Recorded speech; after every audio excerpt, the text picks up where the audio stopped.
Imagina que eres médico en Estrasburgo, en el verano de 1518. Una mujer lleva 4 días bailando en la calle sin parar. No come, no duerme, no puede detenerse, aunque quiera. Sus pies sangran dentro de los zapatos. Y en las semanas siguientes, 34 personas más empiezan a hacer exactamente lo mismo. Después, 400. Tú eres el médico. Te toca decidir el tratamiento. ¿Qué haces? Recetas, más baile. Y la ciudad entera está a punto de pagar ese error con vidas. Esta es la historia real de la epidemia de baile más grande jamás documentada. Y de cómo la mejor ciencia médica de la época empeoró, sin saberlo, una crisis que no entendía. Todo empezó el 14 de julio de 1518. Una vecina de Estrasburgo, a la que las crónicas llaman Frau Trofea, salió de su casa y empezó a bailar en plena calle. No al ritmo de ninguna música, no como parte de ninguna celebración.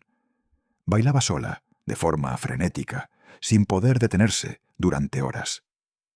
Al principio, sus vecinos pensaron que se trataba de una broma, o de un ataque de locura pasajero. Pero Frau Trofea siguió bailando durante más de 4 días seguidos. Cuando por fin cayó, agotada, ya no bailaba sola. En la primera semana, 34 personas más se le habían unido, presas del mismo impulso incontrolable. En un mes, la cifra había crecido hasta unas 400. Hombres, mujeres, ricos, pobres.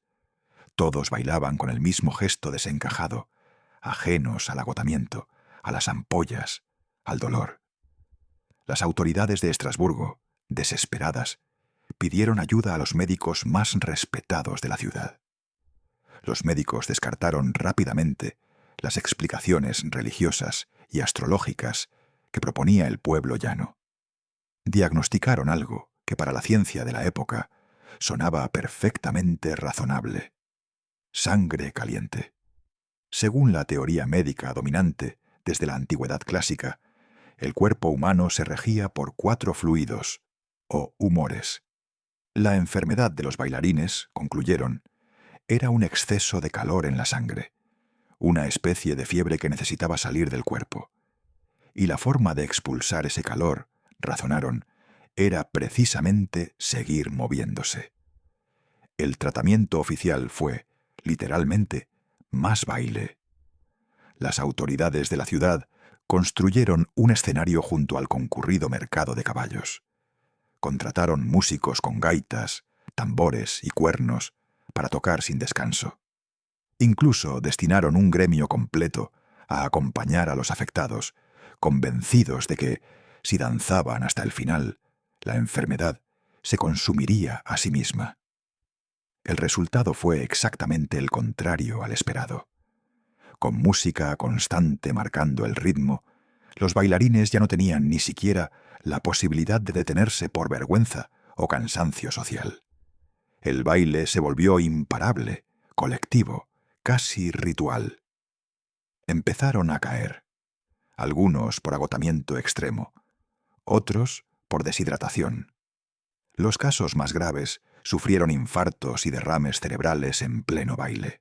Las crónicas de la época no dan una cifra exacta de fallecidos, pero coinciden en algo. Durante varias semanas morían varias personas cada día, exclusivamente por bailar. Cuando por fin las autoridades entendieron que la música solo estaba alimentando el problema, cambiaron de estrategia por completo. Prohibieron el baile público. Trasladaron a los afectados, en carros, hasta un santuario dedicado a San Vito, un santo al que la tradición local atribuía tanto la maldición como la posible cura. Allí, entre rezos y rituales religiosos, la epidemia empezó a remitir tan misteriosamente como había comenzado. Durante siglos, este episodio se conoció simplemente como la danza de San Vito, y se atribuyó a una maldición divina o a una posesión colectiva. La medicina moderna ha propuesto explicaciones muy distintas, y ninguna cuenta con consenso absoluto. Una teoría apunta al cornezuelo, un hongo que a veces contamina el centeno y que produce compuestos similares al LSD, capaces de provocar alucinaciones y movimientos involuntarios si se consume en el pan. La explicación más aceptada actualmente, sin embargo, es otra: histeria colectiva, lo que hoy la psiquiatría llama un trastorno psicógeno masivo. Y el contexto de aquel año encaja de forma inquietante con esa teoría. Los meses anteriores a la epidemia, Alsacia había sufrido una hambruna severa, además de brotes de viruela y sífilis. La población vivía sumida en un miedo constante, alimentado además por una profunda superstición religiosa sobre maldiciones y castigos divinos. En ese caldo de estrés extremo, angustia colectiva y creencia compartida en fuerzas sobrenaturales, el cuerpo de algunas personas, según esta teoría, encontró una única vía de escape: el movimiento incontrolable. Y ese estado, una vez que empezó a manifestarse en una persona muy visible en plena calle, se propagó al resto de la población por simple contagio psicológico y social.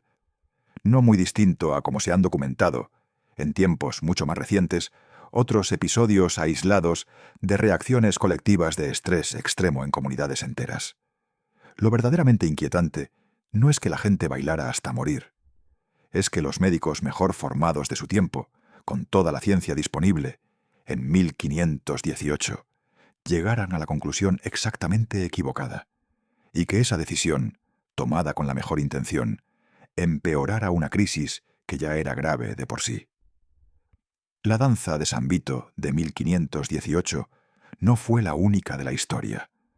Hubo brotes similares en Aquisgrán en 1374, en Basilea en 1536, y el fenómeno no se dio por completamente erradicado hasta bien entrado el siglo XIX.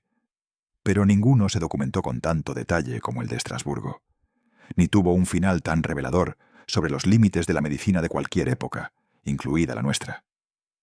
Si te ha gustado esta historia, en el próximo episodio de Medicina Olvidada viajamos a Londres, en 1846, donde un cirujano capaz de amputar una pierna en 28 segundos está a punto de presenciar, sin saberlo, el final de su propia leyenda.